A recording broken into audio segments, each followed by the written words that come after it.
Well, Julien, we had gotten started with talking about what the Buddha means by Silabataparimassa, are our attachments to rites, rules, and rituals. And that then you mentioned about the world. And so what we can say is that the child, as he grows up, begins to learn the rules of society, the rites, rules, and rituals, is basically a list of things of how we're expected to behave and feel towards the society in general in any way that you want to describe it, locally or universally, and various pockets have different nuances, but basically there's a set of rules that we're supposed to live by. And uh, much of that rules to live by is not just not doing harm, but that you're supposed to do good. You're supposed to be a patriot. You're supposed to go to church. You're supposed to tithe. You're supposed to pay your taxes. Okay, there's a whole lot of supposed tos, as well as thou shalt nots in there.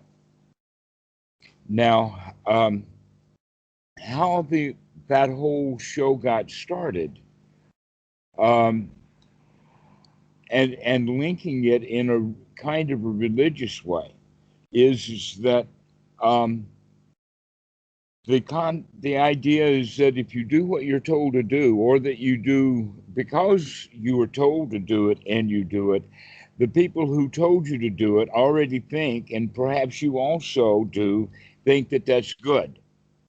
They told you to do it. It's good. And if they tell you to not do it, that gives the idea that it must be bad because you were told to not to. Okay. The question is good for who and not good for whom?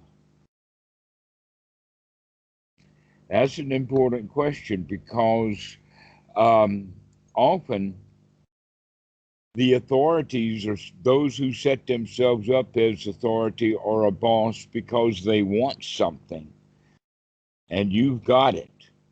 They want it from you. Okay. And that can be as much as subtle as your time or your activity to go about doing a job. And so they have to convince you that doing that is good so that they can get you to do it. Mm-hmm. Uh-huh. Now, there is also an alternate way of doing it, and that is that they can make life very difficult for you if you don't do it. All right. This is basically the carrot and the stick. Now, the carrot and the stick is more of a promised carrot and a promised stick rather than an actual stick. The promised stick is that if you don't shut up, I'm going to beat the tar out of you, right? Not actually beating the tar out, just telling you it's going to happen if you don't do what I tell you to do. So most of the stuff is actually metaphorical or promise or something off into the future. And Right. that many kids who are out on a lark or shoplifting or doing things like that, they then, because they can find out for themselves that it's true, that they can get away with it. And so there's this duality of uh, those who don't conform with the rules.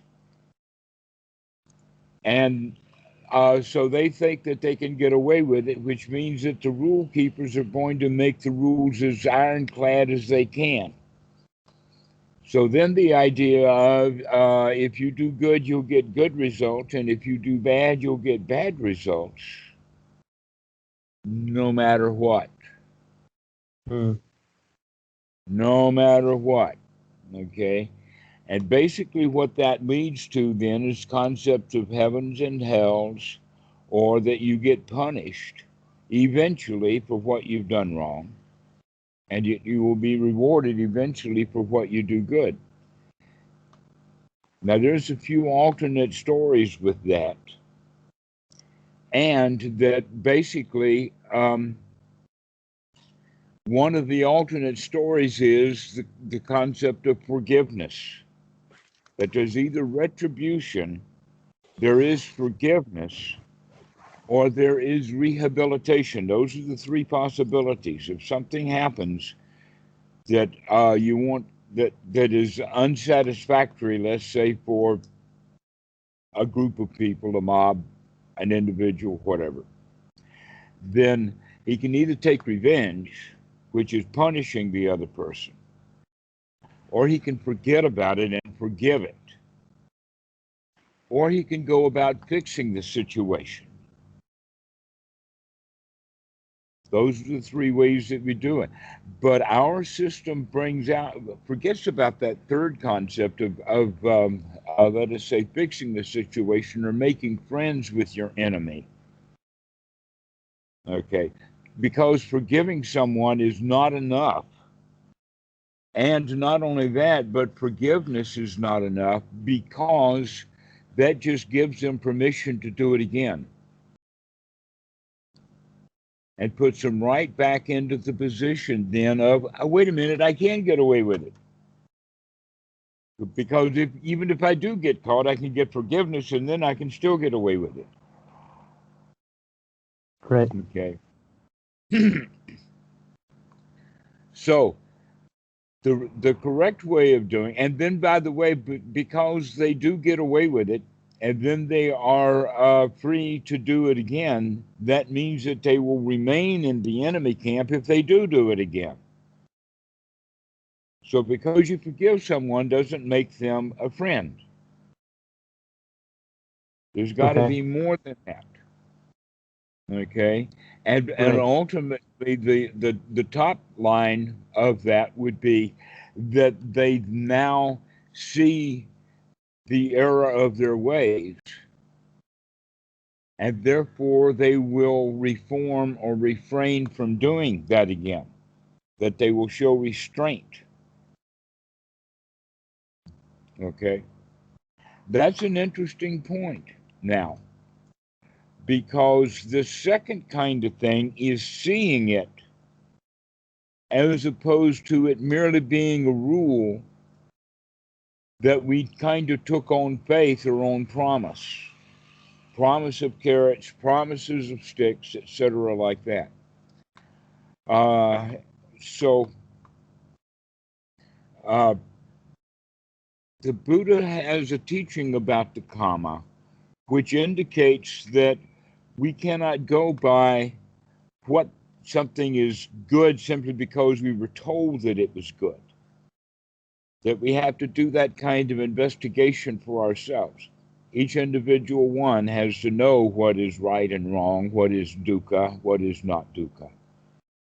Mm-hmm. And by doing so, that means we have to start reevaluating all the stuff that we got from society.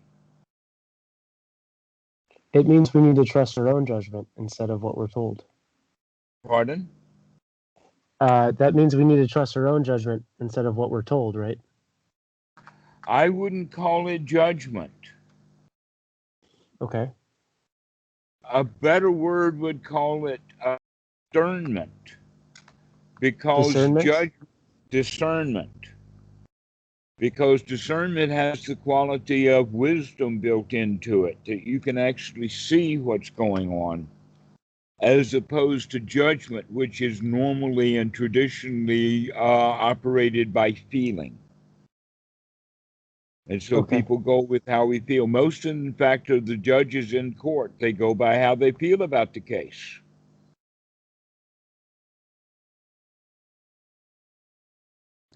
So that's what judgments are. They feel their way into it.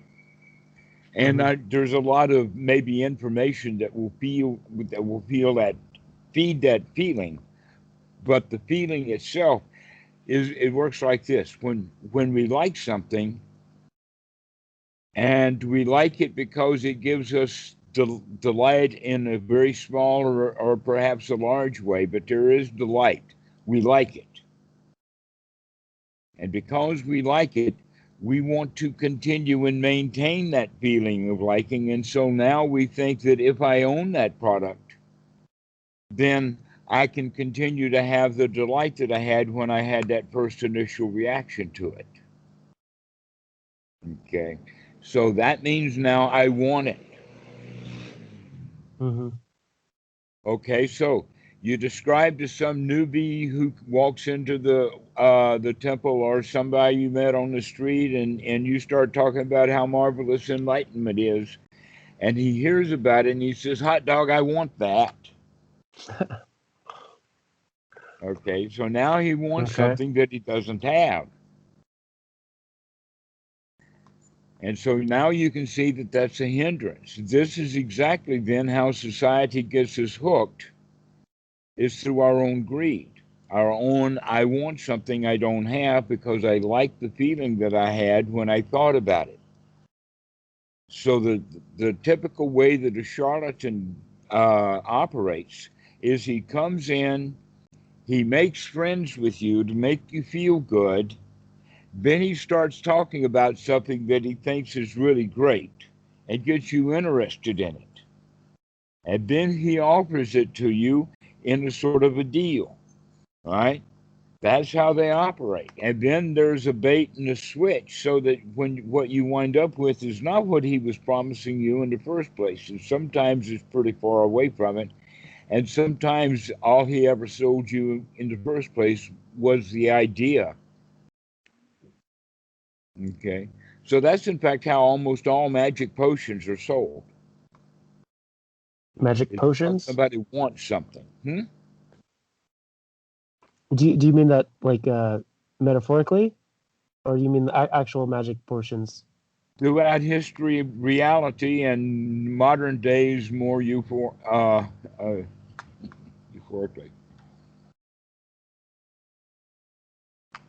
Okay. Are you Yes. having? Am I not coming in clearly? To be honest with you, I'm half deaf. I don't hear well. I work at Okay. it very hard. Well, you do a good job. All right. I'll just try to speak up a little bit. Okay, good.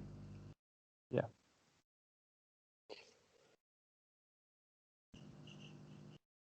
So you had a question? No. Not that I can remember, at least. Okay. Well, we were talking originally about Silabataparimassa, which is the set of rules that our society uses to hook us with our hindrances. And I just gave you a really clear example of how a charlatan will hook you with his delight,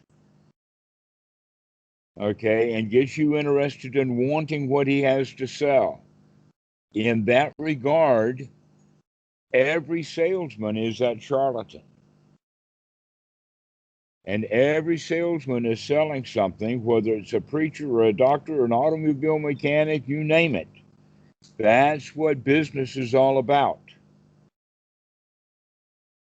Is that I've got something you want.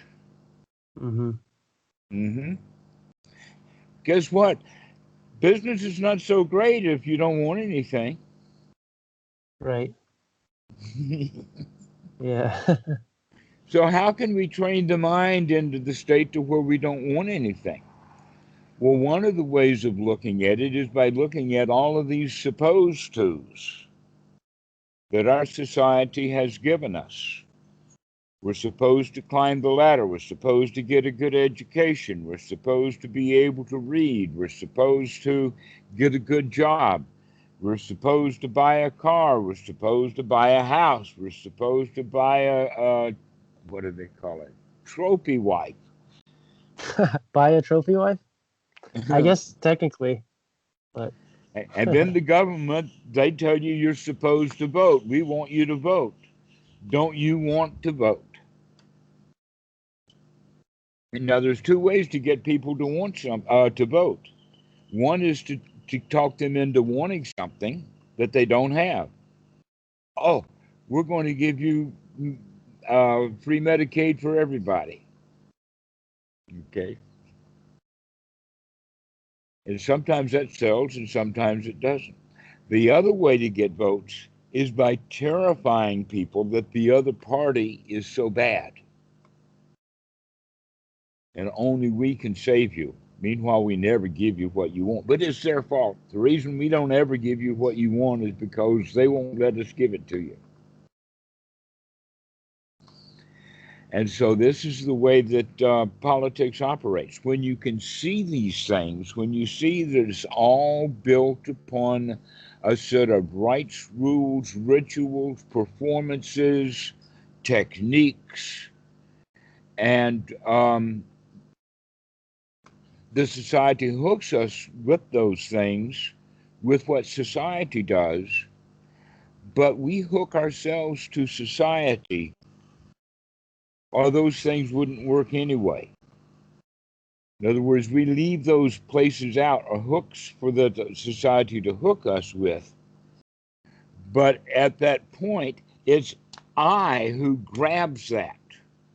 When that charlatan offers me a special option trading thing that we've got past operators and we get your option trades done quickly and you always make a profit, that kind of thing.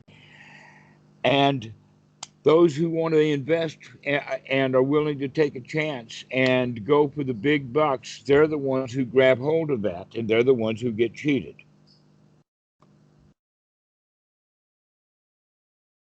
But in another way of looking at it, hey, the whole stock market is like that because it's being manipulated by a few, and they make huge amounts of money off of the greed of the many who buy stock and don't think about what's going on, and whoops, it went down. Mm-hmm. And so this is the problem with the society, but the problem is not in the society. The problem is with society is that everybody in society is operating within their hindrances. And so that's what we have as a society is a massive human greed, ill will, ignorance, and a whole lot of technology. But the technology that we have, even to the point of, let us say, we built cities. Never mind cell phones, we built cities. Guess what? We came out of a jungle and we built a city, and now we call it a concrete jungle. Isn't that amazing? We can take the boy out of the jungle, but we can't take the jungle out of the boy. At least not until the boy is ready for having the jungle taken out of him. And so basically what we can say then is the Silabataparimassa is the rites, rules, and rituals that we build up over time and cling to tightly as a method or a way to take the jungle out of the boy, and it's a raucous failure. It's actually an attempt to take the jungle out of the boy, giving you a bunch of rules. And in fact, we do socialize children. The little human beings, when they're born, are wild animals. They just play at it when they're little. But if you don't give them any restraints at all, they're going to be pretty wild when they grow up. Mm-hmm. Basically, in a way, just rebelling against society. Well, we all rebel against society, but we also are only rebelling against the rules that we laid down for ourselves in the first place. So we build up a set of rules and then we rebel against them. And we call our own ideas and our own set of rules society, where in fact there really is no society. We just have a whole bunch of human beings walking around with their own version of society. That's all there is to society. So in that regard, if there are let us say 320 million people in the United States, that means that you have 320 million different Republican parties and Democrat parties, 350 million different Democrat parties, 350 million different um, societies. Everybody's got their own view of it.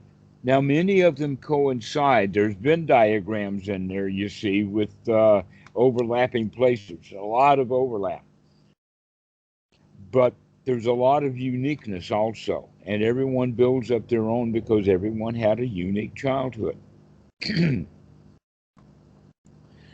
that regard, that means that, wait a minute, if I start evaluating that stuff and I have a proper standard, and the standard we can see needs to be a very high quality, noble standard and very, very simple. And that is that everyone, when they start looking closely, can see what's the difference between wholesome and unwholesome. What's the distinction between what is actually good and what is not good. Now, basically, there's a whole lot of stuff that's good. We can actually tell what is not good by the fact that it's doing harm, so that we can see the harm that's done or the potential harm that can be done. Then that means that we can see dukkha. That's the Buddha's first noble truth, is to be able to see what's going on and see the dukkha in it, and see the unsatisfactoriness in it. And because of that, now we can choose how we're going to respond, rather than the old way of doing it is responding according to the way that we felt. We felt that this was good and we felt that that was bad.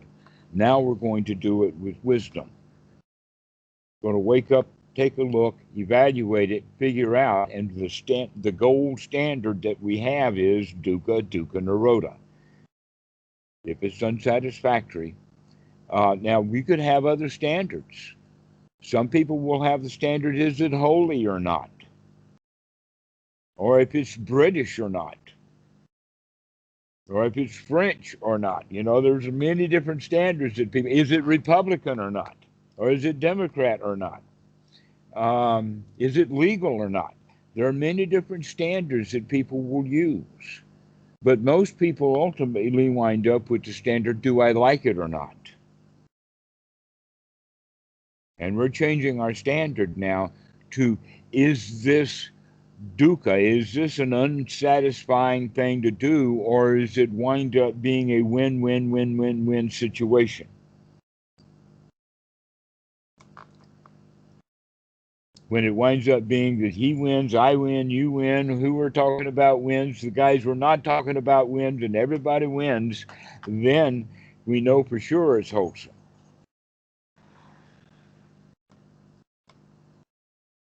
And so this is a new standard that we take on. But in doing so, we start looking at all this handful of seashells or pebbles or whatever we picked up, called our rites, rules, or rituals. We should do it this way. We have one coin in there that's got a picture of Caesar, and so we have to render to Caesar the things that are Caesar's. You know, we all have all of these ideas about how to do things. And so we examine one of these each one at a time to see, does this really help? Is this really a wholesome way of looking at it or not? And many times it will be yes, and often enough it will be no. Okay. An example of that is the guy's tooling down the road in his car, and the cop comes up behind him. How is he going to respond to that cop? Is he going to respond to that cop according to wisdom or the way he feels? The way he feels. If he responds to the cop the way he feels, it may be a very dangerous situation. If he really hates cops. Number two, that he's one of these guys who wants to scream about rights and bad cops and all of that kind of stuff. That's a dangerous position to take. But if you can take the position that, hey, there's no problem. Cops stop people all the time. And if they behave well, everything's going to work out fine. So you can treat that cop like a friend, but we normally don't do that. We don't take the non-dukkha route. We take a dukkha route because we're operating from our feelings. And so that's how we choose. And so the new opportunity is, if we can wake up and remember to it, that we can stop operating by those feelings. Even if the feelings have already arisen, we can stop operating according to those feelings and decide to change and operate in a new way. Now, if we're really upset and really angry at cops in general, and this particular cop in particular right now, it's really hard by then to turn that around. But it still can be done. Somebody can roll down their windows and start taking deep breaths.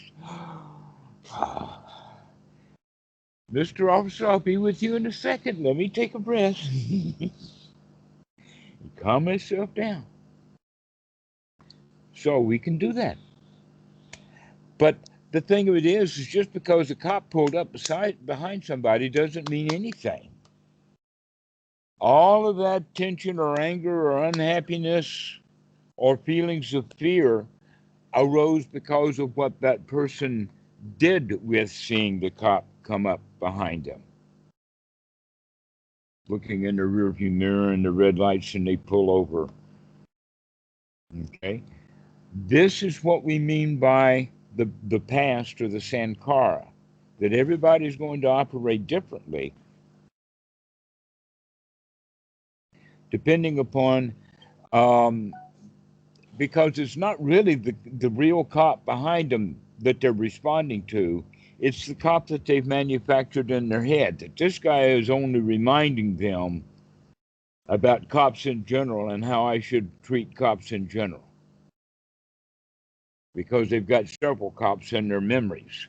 And so they dig those cops up, and now the person in the car is responding not to the cop at the window. He's responding to cops that he remembers.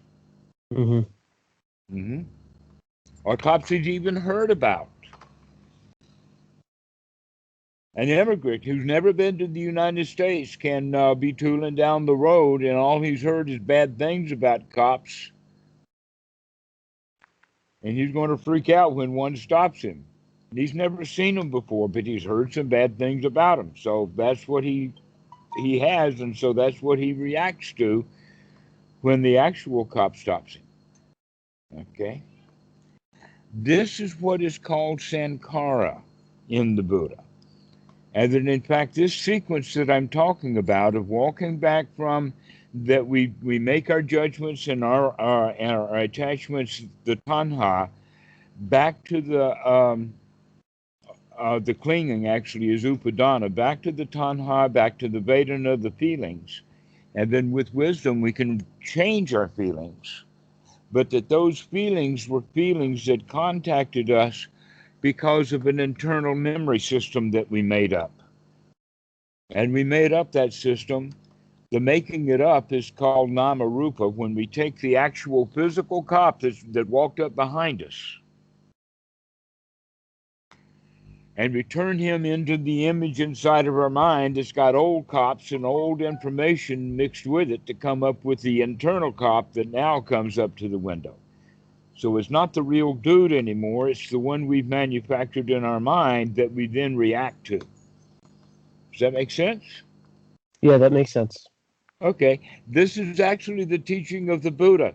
There are Pali words for each one of them, and they're almost always used in a sequence, which is Vinya, you see the cop. Namarupa, you take that cop and you manufacture him into a cop inside your head. That's the Namarupa, giving rise to a Salayatana, the internal cop that in one is actually there and contacts you, which is Pasa, and that's the one you feel about, Vedana. Now that teaching of the Buddha, understand when you teach it like that, But the way that I've taught it to you is just with this example of a cop coming to the door and how we wind up getting shot because our feelings and we reacted badly. Putting the cop in a dangerous situation, he pulls out his weapon and he blows your head off.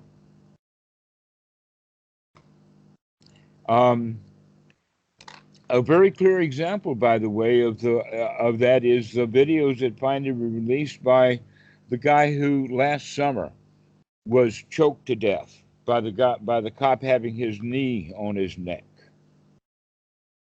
Rodney King or something. I know that wasn't him. I forget who the name of the guy was. George Floyd. Pardon? George Floyd. Yes, George Floyd, exactly.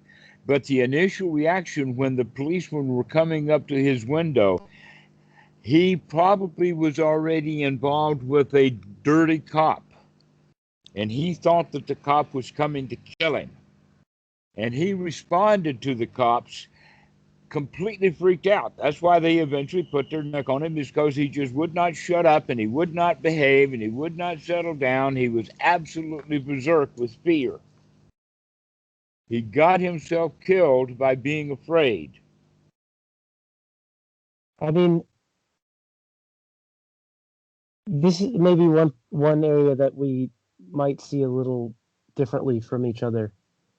I understand that. I'm sure that there was some fear conditioning that played a role, but I'm not absolving the cops at all. They murdered him. Okay.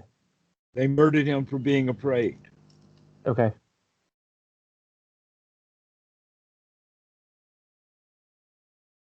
And a lot of people are afraid of that. Yeah. Yeah. And so a lot of people get killed because they're afraid of the cops. I see. Yeah. Or belligerent to them.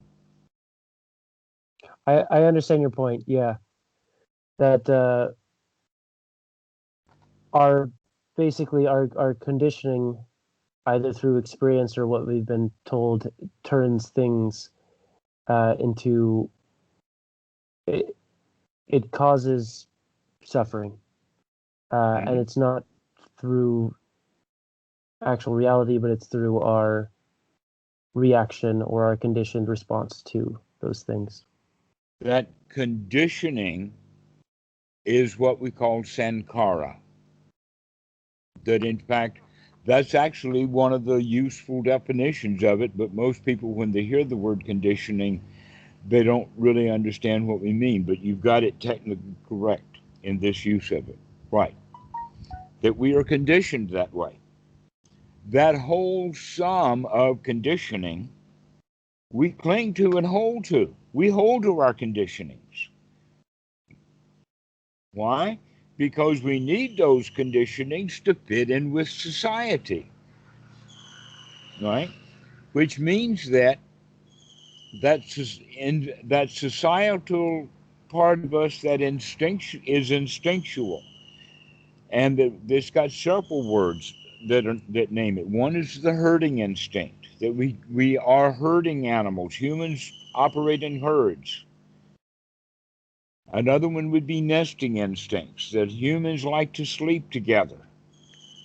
It's out of our deep past. In fact, the Neanderthals, the joke is that they slept in a what do they call it? A hairball. A hairball. Well, all the humans just get into a mess and they sleep just all over each other, and it winds up being a big ball because everybody's trying to get into the middle of it because that's the safest place at night. Gotcha.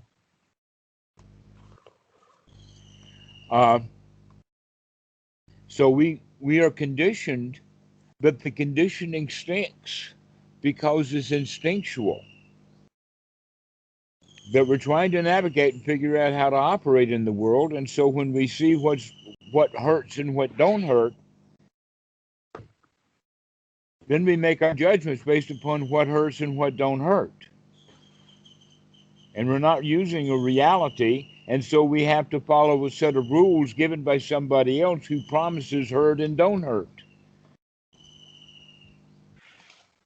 That's what the Ten Commandments are about, or heavens and hells, or any set of rules about hurt and don't hurt. Feelings. That's really an important quality to begin to understand, because we don't have to operate like that. We can operate out of judgment and operate in wisdom instead, discernment, to see what's really there and operate that way.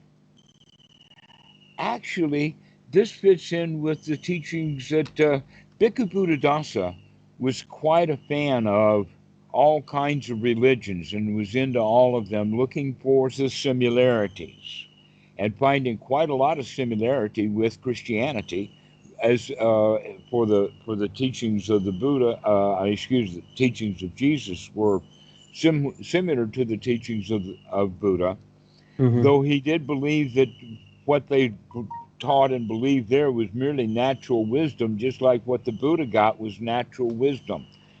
That they didn't have to be Buddhists to be able to understand that stuff, that it's right there in front of you if you look. Mm-hmm. Okay? I could see that. So, there is in the Christian Bible the story of Adam and Eve, though the story is actually much older than the story of Jesus.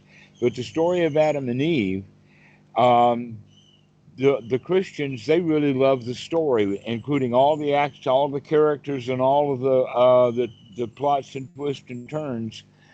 But they miss the moral of the story. Bhikkhu Buddhadasa, when he read that, he got that and got the moral immediately, and then was profoundly shaken when he recognized that the Christians don't even understand their own story. You see, the story that the Christians understand has actors like a talking snake and an apple and a woman who gave a man a bad deal. And you hear all of these normal kinds of things, and then some dude came by and threw him out of paradise, right? So Right. it's got a lot of actors and characters in it. But really, if you look at the story itself, Adam and Eve ate of the fruit of knowledge of good and evil. Now, that snake represents something that's been known for a long time, and snakes are, for some reason, associated with wisdom. You can see the intertwining snakes in, for instance, medical symbols.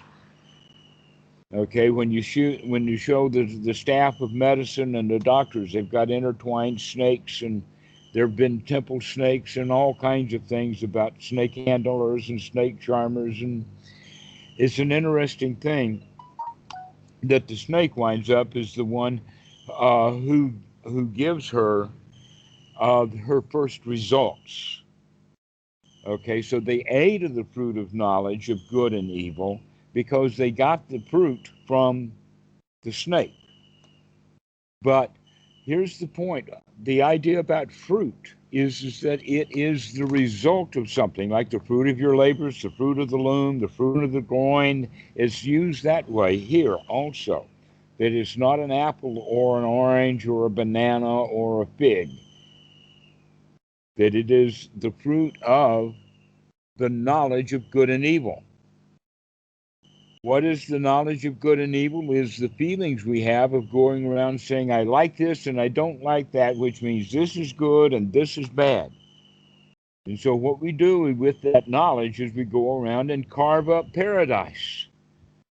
And we say this part of paradise is bad and this part is good. And then I go to the good part and I say this part of the good is bad and I throw that out. Well, what happens to paradise if we keep chopping it up like that? That's how we destroy paradise, is with judgments about what we like and what we don't like.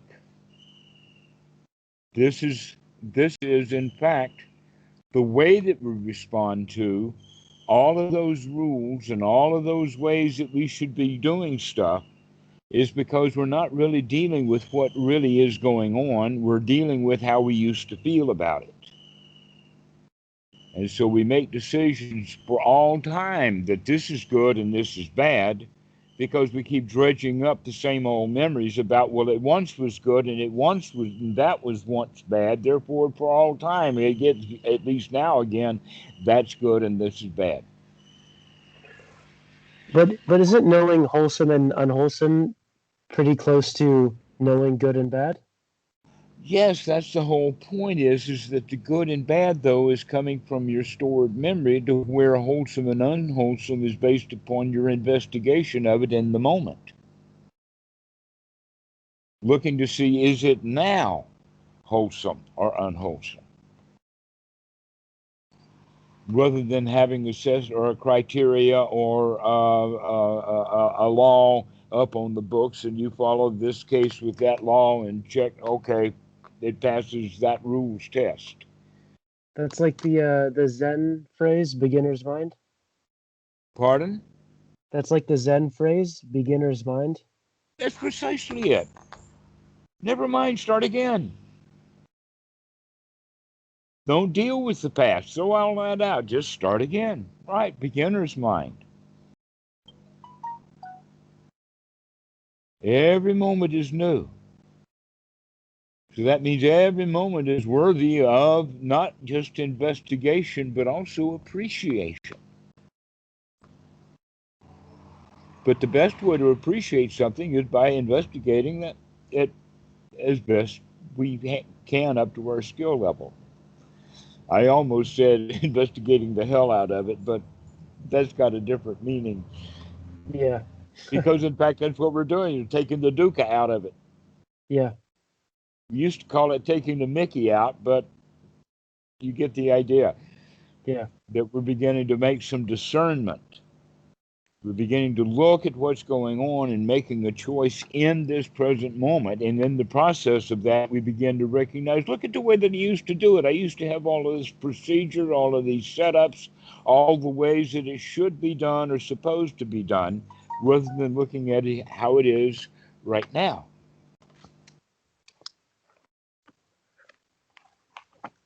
And so that's a major aspect of the teaching of the Buddha, is how we get out of the past is the same as getting out of our Silabataparimassa. And it's also getting out of that herding instinct or that socialization that we have of going along to get along. Going along means following all those rules. We're not going along to get along. We're getting along just fine, thank you very much. Doing quite well, thank you. Don't need to do what you tell me to do in order to be okay. I'm already okay. That's what you just said right now is precisely what I've been trying to work on in my meditation practice the past couple weeks. The What, recognition of yeah. I mean, it was your instructions of like, last time we spoke, it was recognize that the losing the hindrances is like when you arrive at a hotel for vacation, for example, and you can set down your luggage and you say, we've arrived. And I tried to do that, and then part of me was like, no, but you haven't arrived. And then I said, you haven't arrived yet. Right. And then I'm like, but I have. But I have. And I don't need I don't need someone to tell me that I've arrived. Like I'm here. Right. But you don't also need that person to say, keep going, you haven't arrived yet, you're not up to scratch.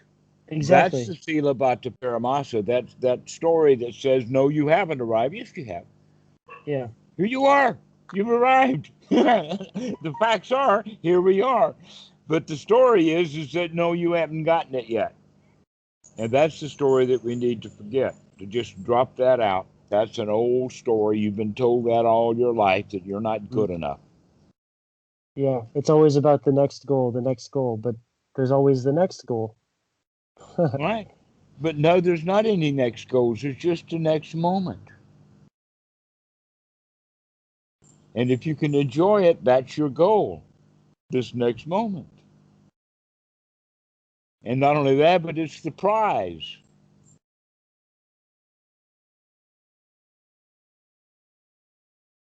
That's nice.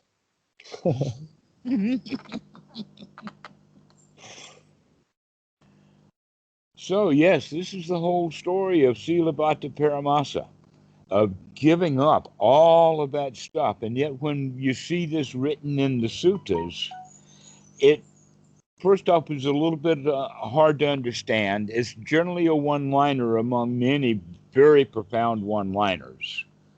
Mm-hmm. And it's not expanded upon the way that I've done it for you here to see that where it comes from, how powerful it is, and that it keeps us driving, even to the point of here you are, beginner's mind is this is it.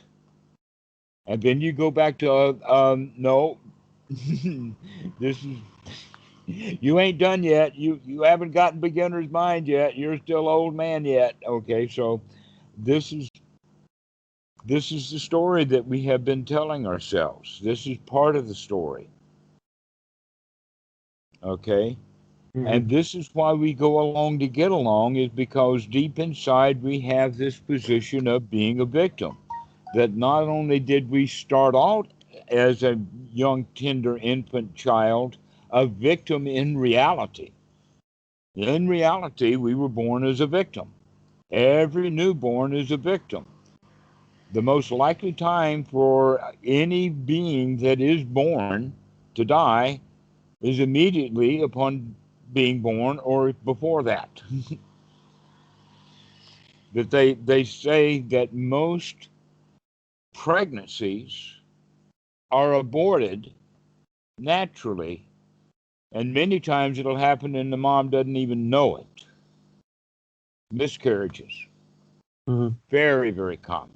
Okay, so that whole idea then is that we are in fact in a very, very dangerous situation when we are born. But what that does is that it kicks in the nurturing from the mom, so that mom will take care of that infant without expecting anything in return from that infant.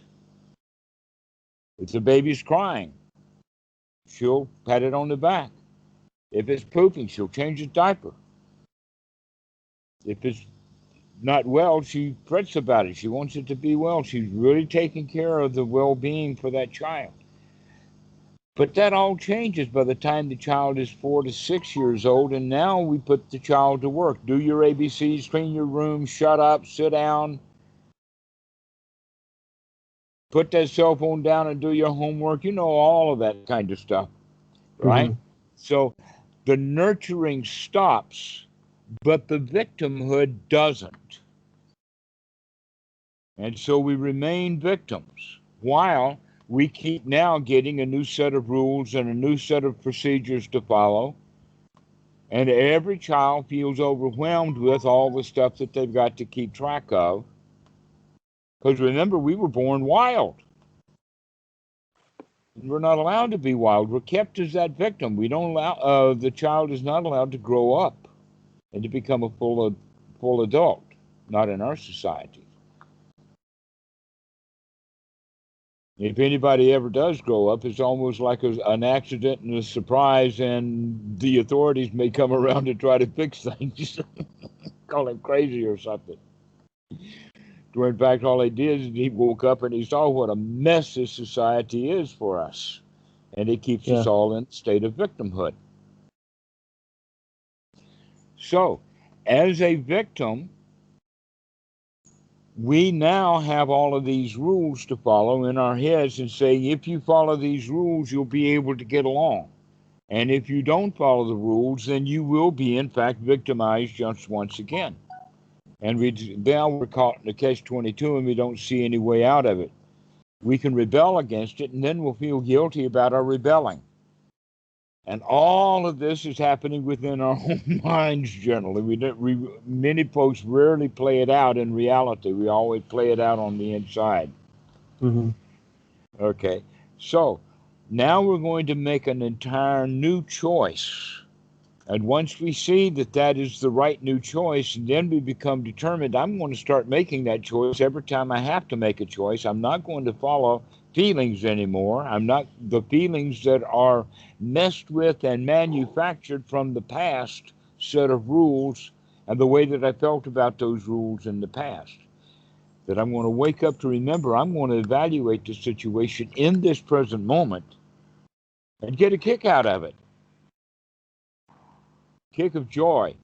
Have some joy juice in this present moment. I can see what's going on. I do not have to follow that set of rules. I do not have to follow Adam and Eve and have to eat the results of my judgments. I can get back and stop judging things and just allow things to be easy. Back to beginner's mind. You see, what is not a beginner's mind is one who is packed down with a bunch of rules and rituals and laws and ways to do things. He's got the hang of the place, so to speak.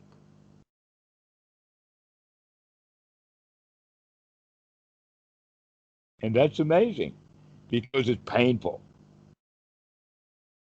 It's better to see things right in this present moment, always brand new, and investigate it. Investigate, investigate, investigate.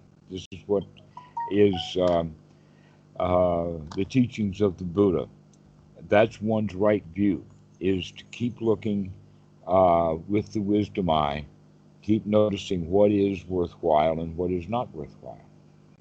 And we have to remember that. That's why sati is so valuable. It's because that's the wake up. That's what we're actually practicing in our meditation session, is to wake up. Because then that gives us an opportunity to look at what's going on rather than blindly following feelings.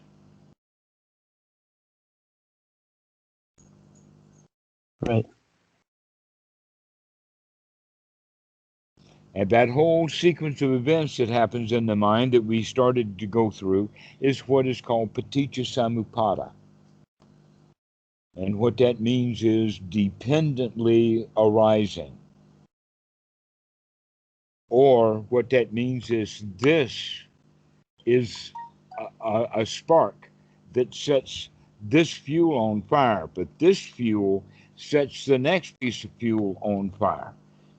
And the next piece, okay, or the domino theory, that this domino pushes over that domino, but that domino hits the next domino and pushes it over. So the domino effect, or the way that fire spreads, is because the thing sparks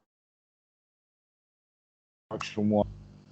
And so in that regard, because we have all of this sankhara, all of this old memory that was set up, and it was set up tainted by ignorance. The little child doesn't have the kind of wisdom that you're inviting yourself to have now. I can even see Kitty at the age of 7 or 8. She's not ready to look.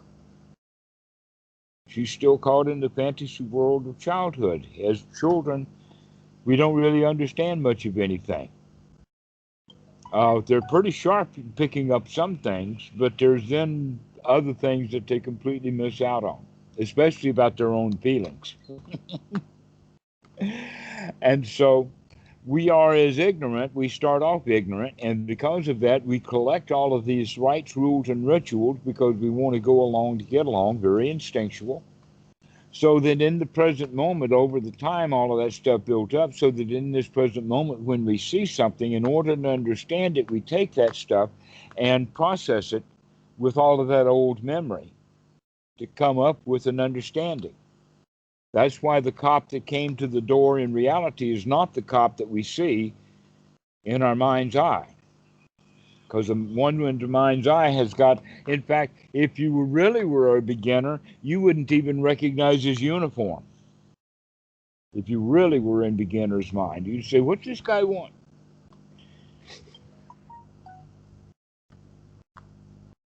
And so maybe that's the right attitude. Who are you and what can I help? May I help you, sir? Not officer, but just sir. I don't know. Oh, that's a nice blue suit you have there. Can I have the name of your tailor?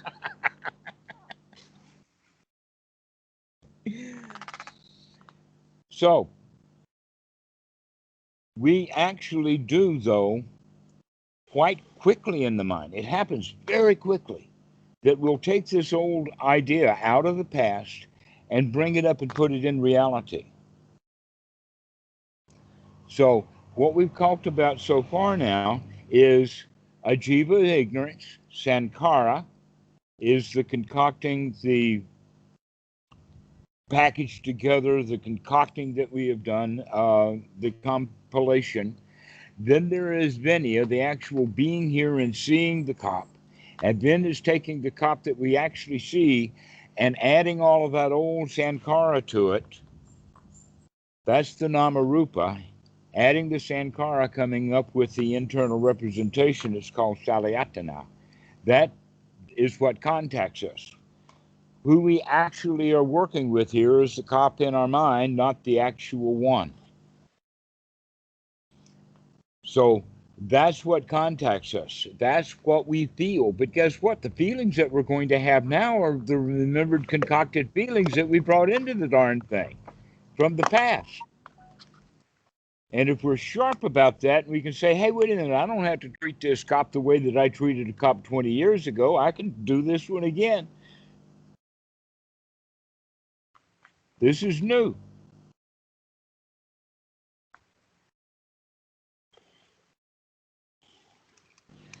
I Okay? can see how this relates to some things in my life that this is good. I can apply this. Well, we have gone through the various steps. This is actually the teaching. It's in a number of suttas. So it's not just a one off, but this whole sequence of events winds up having 12 items on it. And it happens very quickly in the mind. You could say that this is all happening in one mind moment, which is about a tenth of a second.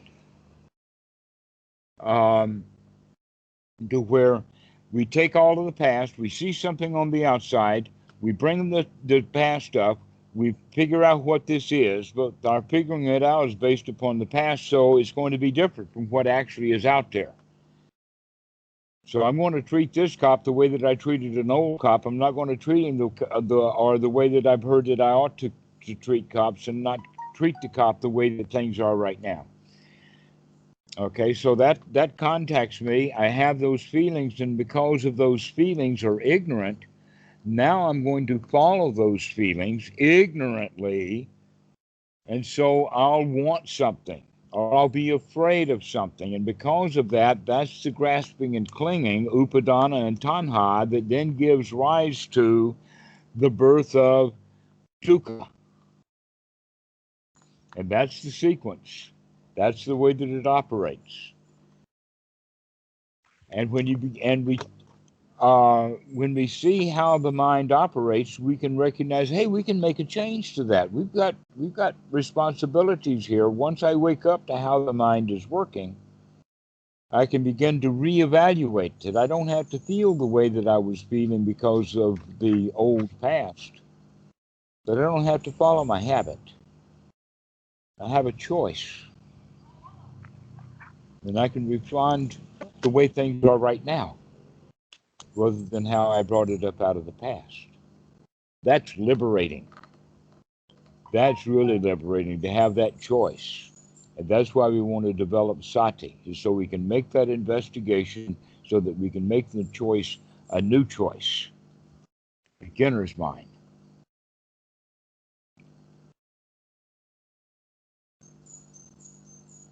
Okay, thank you. That's the teaching of the Buddha. And I'm really glad that you asked. Now you can start to see how all of your supposed tos come in to color your resistance, and those supposed to cause you suffering. Mm-hmm. Yeah, that those supposed tos are all dukkha. But it's my choice whether to accept them. Mm-hmm. Or you can pick and choose your way through them to see what's useful in all of this mess, and what's wholesome and unwholesome, one by one as they occur. As they arise, you can check that out and say, yeah, that's right. If there's a rule in there, say you're supposed to smile at policemen, you can, okay, I'll use that one. That looks wholesome to me.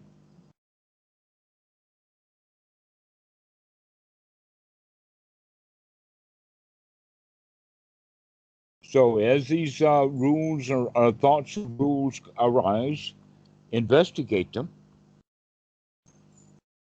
make a choice. Is this wholesome or is it not wholesome? And that's the new frame of reference that we have. The old frame of reference was just to follow our feelings.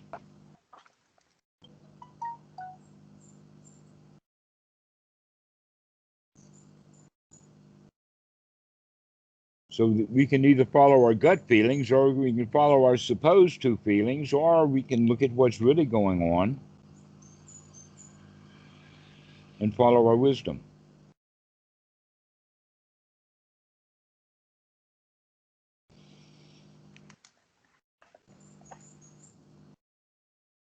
All right. Thank you again.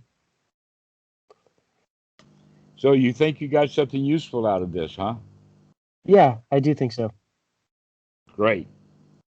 I'm sure that you will. You'll start thinking about what we said, and you say, yeah, that's right. Okay, Julien, well, we'll see you soon. Yeah. Glad to call you. I mean, yeah, I'm glad I called you. Yeah, I'm glad we found a time that worked. I'll call you in a couple weeks. All right. We'll see you then. All right. Thank you. Have fun. Bye. Have fun with your investigation. We'll see you. I will. Okay. Thanks. Bye.